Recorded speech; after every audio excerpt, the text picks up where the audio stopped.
ఈ నిన్నటి వరకు కార్యక్రమానికి మిమ్మల్ని ఆహ్వానిస్తున్నాం.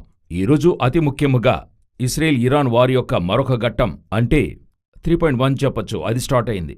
ఏమిటన్నది చూడబోతున్నాం. రండి కార్యక్రమంలోనికి వెళ్దాం.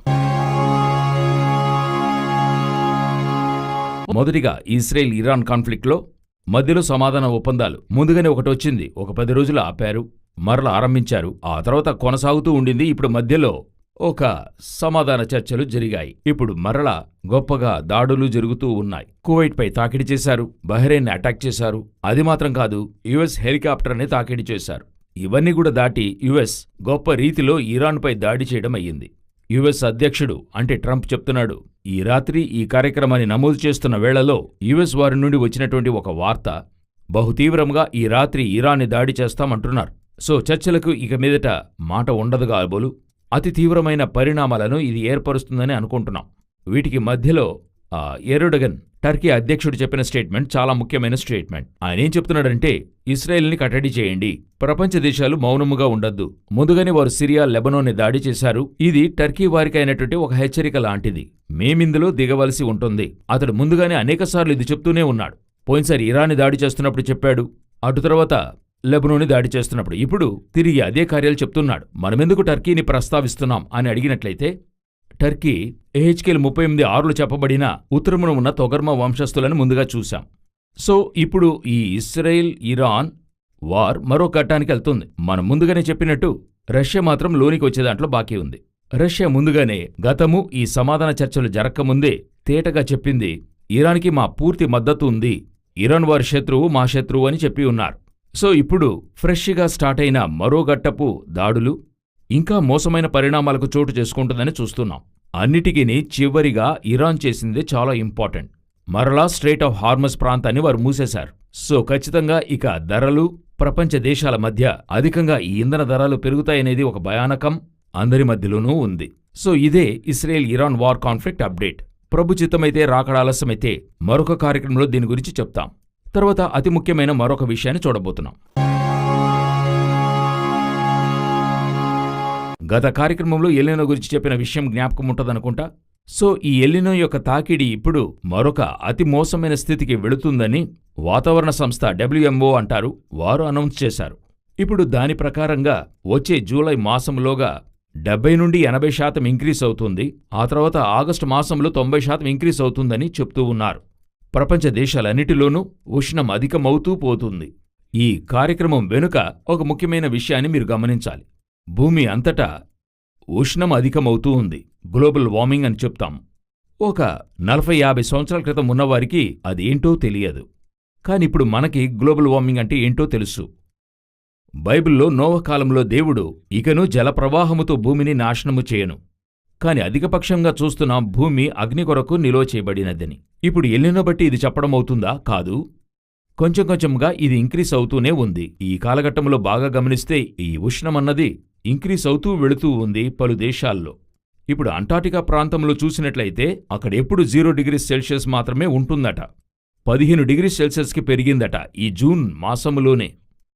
పలు వాతావరణ శాస్త్రులు ఇది నమోదు చేసి చెప్తున్నారు, ఇది చాలా డేంజర్. 15-20% అధికంగా ఉంది. మైనస్ ఉండాల్సిన చోట 15 డిగ్రీ సెల్సియస్ ఇంక్రీస్ అయ్యింది. సో ఇటువంటి ఒక కాలాన్ని మనం చూడలేదు. ఇక భూమి చాలా అధికంగా అగ్ని కొరకు నిలువ చేయబడింది. దీనితో పాటు యుద్ధాలను కూడా యోచించండి. అన్ని దేశాలు యుద్ధం చేస్తూ ఉన్నాయి. బాంబు తాకిడీలు రష్యా యుక్రెయిన్ కానివ్వండి, ఇరాన్ US కానివ్వండి, లెబనాన్ ఇస్రాయెల్ కానివ్వండి, అదిలా ఫిలిప్పైన్స్ ప్రాంతంలో చైనా వారి నౌకలొస్తున్నాయి అదే అయినా కానివ్వండి, వీళ్లు చేస్తున్న బాంబు తాకిడీలన్నీ కూడా మరలా ఉష్ణాన్ని పెంచుతూ ఉంది. సో భూమి అగ్ని కొరకు నిలువ చేయబడుతుందనే విషయమే నిదర్శనమైన నిజము. 2000 సంవత్సరాల క్రితము, 2500 సంవత్సరాల క్రితం చెప్పబడిన కార్యాలన్నీ స్పష్టముగా ఈ కాలఘట్టంలో నెరవేరుతూ ఉన్నాయి. ఈ గ్రహించే హృదయమే మనకిప్పుడు కావాలి. చెప్పింది జరుగుతుంది. ఇది చివరి కాలము. ప్రభు చెప్పిన మాటలు ఒక్కొక్కటి మాటకి మాట నెరవేరుతోంది. ఇది మీరు గ్రహించుకోవాలి. ఎందుకంటే నోవహు కాలంలో ఒకే సమస్య, గ్రహించని హృదయం. ఆ గ్రహింపు మీకు వస్తేనే మీరు సంసిద్ధం అవుతారు. మరొక ముఖ్యమైన విషయం, అదిను చూసి ఈ కార్యక్రమాన్ని ముగించుకుందాం. ఈ వారము గ్లోబల్ పీస్ ఇండెక్స్ అని చెప్పబడుతున్న ప్రపంచానికైన సమాధానాన్ని వాంఛించే ఒక సంస్థ.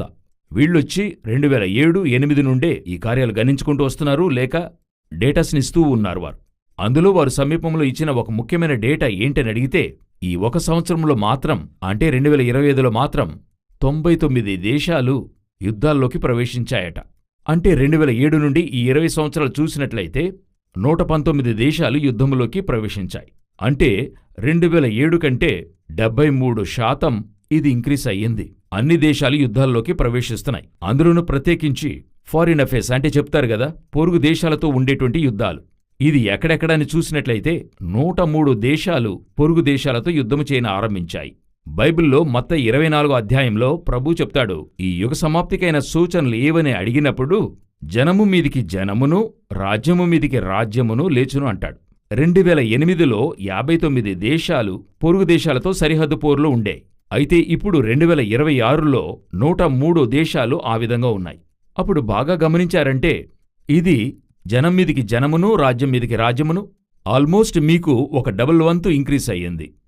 అది మాత్రమే కాదు, ఈ 10 సంవత్సరాల్లో మాత్రం డ్రోన్ అటాక్ అంటే ఇప్పుడు డ్రోన్ అటాకే ఫేమస్గా ఉంది. 11,500 డ్రోన్ అటాక్స్ జరిగాయి. ఇది ఏ కాలంలోనూ లేనంతగా స్వీయ నియంత్రణ డ్రోన్స్ ఉన్నాయి. వాటంతటా అవే ఏఐ మూలముగా అవే స్థలాన్ని ఫిక్స్ చేసుకుని గురిచూసి దాడి చేసేటువంటి ఏఐ డ్రోన్స్ అన్ని కూడా ఇప్పుడు వచ్చాయి. ఇది ఒక విచారించేటువంటి వార్త. ఎందుకంటే ఒక స్థలంలో ఒకరిని తాకిడి చేస్తున్నారంటే కావాలంటే ఆపుతారు, కానీ ఇది అలా కాదు. అదే తీర్మానిస్తుంది ఏ స్థలాన్ని దాడి చేయాలి, ఎవరన్నది అదే తీర్మానిస్తుంది. ఇది ఎవరు కంట్రోల్ చేయలేని ఒక స్థలానికి వెళ్తుంది. అటు తరువాత 2025 సంవత్సరంలో మాత్రమే 1,81,000 మంది చనిపోయారు యుద్ధములో. అంటే యుద్ధము ద్వారా 1,81,000 మంది చనిపోయారు. ఇందులో ప్రపంచమంతటికీ ఈ సంఘర్షణ 99 దేశాలకు వ్యాప్తి చెందింది. పీసే లేదు. ప్రపంచమంతటిలో పీస్ అంటే సమాధానం లేని దేశాల్లో రష్యా కూడా వచ్చి చేరింది. క్రితము రష్యా వచ్చి ఒక సమాధాన దేశము అంటే ప్రజలు జీవించడానికి పీస్ఫుల్గా ఉంటదంటారు. రష్యా, యుఎస్, తర్వాత ఇస్రేల్ ఇవన్నీ కూడా సమాధానము లేని అక్కడికెళ్ళి ఉండలేము అనే దేశాలుగా ఉన్నాయి. స్టిల్ న్యూజిలాండ్ సమాధానమున్న దేశాల్లోకి వస్తున్నాయి.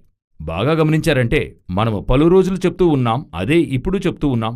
ఒక రెస్ట్లెస్ అంటే ప్రపంచమంతటా ఒక రెస్ట్లెస్ అన్నది ఏర్పడుతూ ఉంది. ఇది మీరు గ్రహించగలుగుతున్నారనుకుంటా. సో బైబిల్లో చెప్పబడిన అనేక విషయాలు, ఒకవైపు భూకంపము ఫిలిప్పైన్స్లో చాలా భయంకరంగా 7.8 మీరు చూసుంటారు, సునామీ అంతా. ఒకవైపు యుద్ధము, యుద్ధపు వార్తలు, ఒకవైపు లేచొచ్చే మృగము, సముద్రం నుండి వచ్చే మృగము యూరోపియన్ యూనియన్, మరొక వైపు జనం మీదికి జనము, రాజ్యం మీదికి రాజ్యం. ఇంతకంటే బైబిల్ ఇంత స్పష్టంగా తెలియజేసిన ప్రవచనాలు నెరవేరుతున్న కాలము మరొకటి చూడలేరు. ఒకటి మాత్రం చెప్పి ముగిస్తున్నా, ప్రభువైన యేసుక్రీస్తు అతి త్వరలో రానయ్యున్నాడు. సిద్ధపడండి, సంఘాన్ని సిద్ధపరచండి, కుటుంబాన్ని సిద్ధపరచండి. ప్రభువును సంధించే కాలం సమీపం అవుతుంది. రాకడ ఆలస్యమైతే మరలా కలుసుకుందాం. God bless you.